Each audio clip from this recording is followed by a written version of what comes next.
మందిరాలకు పోవడానికి సిద్ధపడుతున్నామా? దేవా నీ వాక్యం నేను ఖండితంగా తీసుకుంటాను, స్పష్టంగా స్వీకరిస్తాను, మంచి మనసుతో అంగీకరిస్తాను, నేను లోబడతాను ప్రభువా.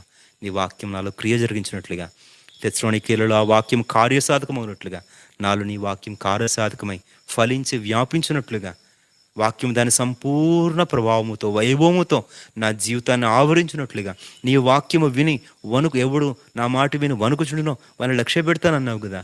నీ వాక్యమునకు భయపడువానిగా నీ వాక్యమును స్వీకరించి నా జీవితాన్ని కట్టుకోవడానికి సహాయం చేయండి.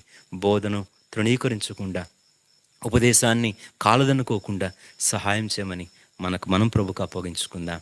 అలాగున దేవుని వాక్యం ఎప్పుడు ఎక్కడ ఎవరి ద్వారా విన్నా కూడా, అది చదివినా విన్నా స్వీకరించి ధన్యులు కావాల్సిందిగా, మీరు ఆశీర్వదించబడవలసిందిగా, వర్ధిల్లవలసిందిగా ప్రభు పేరట కోరుతున్నాను. ఒక